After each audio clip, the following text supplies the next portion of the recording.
Mr. Sinister is about to create the deadliest xenomorph the universe has ever seen. Welcome to the Comicstorian Complete Story Series, where you get audio dramas of your favorite comic books, helping you decide what to go out and add to your collection. Today we continue Aliens vs. Avengers with issue 4 by Jonathan Hickman. I hope you enjoy. Sinister stands ready. He motions to the hordes of xenomorphs that surround him, motioning them closer. He has used his knowledge of genetics to bring the xenomorphs to heel, readying himself to bring their king into existence, so that it may rule alongside the queen. The xenomorphs crowd in close. Some bow their heads to Sinister. He reaches out a hand to them. "It's time! You can feel it too, can't you, my lovelies?" he whispers. He looks back to the other Sinisters that stand behind him. "I was a man, then I became a mutant, and now I am becoming something more," he says as he begins to laugh, the sound echoing across the desolate expanse of Mars, once the kingdom of the mutants. But Sinister's laughter is cut off as his chest begins to spasm and the sound of cracking bone and ripping tissues ring out. The king rips through his chest, his red flesh highlighted by the blood. It looks around and lets out a newborn hiss. "It worked! How glorious!" one of the other Sinisters cries. And so, the life cycle begins. By the next day, the king is fully grown, standing far taller than any other xenomorph, a diamond on its forehead. The creatures crowd around, gathering for their new leader. Meanwhile, the Sinisters continue to serve, knowing that soon they will also give rise to this new breed of alien creature. One of the Sinisters watches as the others wash the new king. "Soon enough, we will need a larger throne," he muses. "As we too have the same thing growing in us," he continues as he motions to the king. It smiles at him, its row of teeth decidingly sinister, and lets out a low hiss. "Yes! There will be many of us!" one of the Sinisters shouts with joy, but he looks up.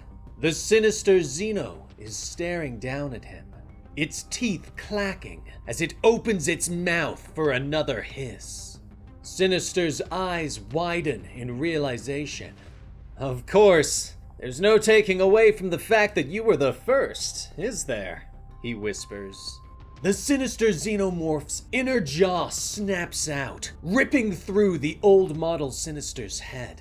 The rest of the xenomorphs move quickly, cutting through all of the old Sinister's clones, tearing them apart. The sinister xenomorph smiles as the screams of death echo through the chamber. Meanwhile, T'Challa explains how, as the xenomorphs spread through the galaxy, they eventually encountered the Wakandan space empire. Even the advanced technology of Wakanda could not stop the scourge, and eventually, only 4 planets remained of a once thriving empire. T'Challa led his forces against the infection, seeking to burn it from their worlds. He led his army in defense, and an unwinnable war began and ended. But as he fought alongside his warriors, drowning their worlds in green blood, the last worlds of Wakanda began to fall. But not to the wave of parasites, but instead to a new force from outside their universe. The engineers had arrived and begun their cleansing. Orbiting above the planet, they launched microscopic black holes that lasted for only a picosecond. The destruction was complete, lasting long enough to erase the infection from existence, tearing whole worlds apart. The godlike race of engineers had done godlike things, and were attempting to eliminate their first sins from all reality. But T'Challa would not let this stand. He launched his assault against the engineer ship, bringing it down. He learned from them, learned from their mistakes, from their past. He heard the last words of the final engineer before bringing his sword down. Now, T'Challa and his forces descend on Mars. The king sighs as he looks down at his old friend. He leans over Tony's body. "Anthony, may you finally find peace," he whispers. But there is no time to mourn for the lost. One of the war dogs shouts a warning. "My lord! Motion! We have many contacts!" he shouts. Wolverine nods and puts a hand on T'Challa's shoulder. "Do you have any idea how to deal with that?" he asks, pointing to the tall red xenomorph that stands above the rest. T'Challa nods and taps his comms. "Fire!" he orders the ship overhead. Lasers cut through the air as missiles leap from the ship, bathing the remaining city of Mars in fire. T'Challa turns back to the remaining heroes. "We're out in the open, and there's a sea of them. We should move to the ship, nuke the entire site from orbit," he suggests. But Logan shakes his head. He starts rolling his shoulders and stretching his old limbs. "Nah, these bones may be getting old, but my eyes work just fine," he says before turning to Emma Frost. "You see the big red one? The symbol on his forehead. Sinister?" he asks. She nods and transforms her skin to glittering diamonds. "Indeed it is. And honestly, I just couldn't live with myself if I ran from that," she says. Logan turns back to T'Challa, asking for cover while he, Emma, and Armor lead the charge against Sinister. T'Challa turns to his forces and starts barking orders. Logan turns back to Manifold and asks for a portal. A portal opens above the sinister Xenomorph's head, and the three mutants jump out. Logan lets out a battle roar as he pops his claws and goes for a strike. But the sinister Xenomorph suddenly disappears, with a smell of brimstone and a bamf. Armor and Emma have already engaged the nearest Xenos. "He must have spliced other mutants' abilities into his DNA!" Emma shouts. Logan whirls and slashes several Xenos, his suit and flesh sizzled with the splashed acidic blood. "I'm going after him!" Logan roars as he begins to cut a path through the Xenos, pulling himself up to the roof where Sinister appeared. He slashes again, but Sinister once more disappears. Logan turns back, watching in horror as the sinister Xenomorph bamfs inside Armor's protective layer. The inner jaw works quick, cutting through her throat and killing her instantly. Logan stumbles, the acidic blood getting the better of him. He falls to the ground as the sinister Xenomorph looks up and smiles, blood still dripping from his chin. But Emma is still fighting, keeping the Xenomorphs at bay. Their attacks are unable to break through her impenetrable skin. T'Challa sighs and turns back to Captain Marvel. "They failed. We must go, Carol," T'Challa whispers, but Carol shakes her head. She looks at Tony's fallen body. No, I'm not running anymore. Do what you can here, and for whoever else makes it. And cover your eyes," she orders, as she begins to rise up into the air. Her skin begins to glow, and the very air begins to burn around her. She flies forward into the very heart of the Xenomorph horde. She burns brighter and brighter, burning away the infection. T'Challa averts his eyes as the supernova cleanses the city. "Did it work?" one of the war dogs asks. But T'Challa looks back and sees the sinister Xenomorph rising up among the ashes of the dead. More Xenos begin to move. the threat is not over.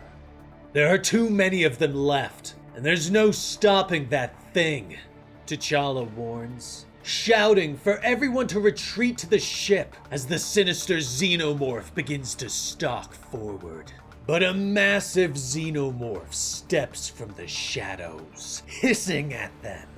"My king! Behind you!" one of the war dogs shouts. T'Challa turns, startled to see Miles Morales standing alongside a venom-bonded Xenomorph.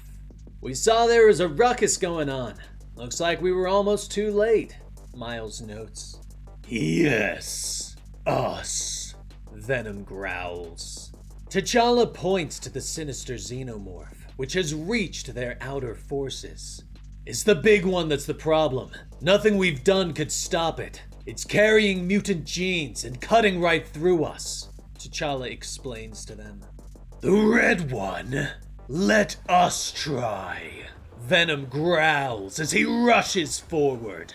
He leaps up and slams into the King Xenomorph, bashing him into the ground and biting into its shoulder. The sinister Xenomorph lets out a roar of pain and bamfs away, appearing behind Venom. A powerful fist rips through the creature's body, but the venom begins to pull free of its host, wrapping his body around the sinister Xenomorph, pouring down its throat and reforming to tear it apart from the inside.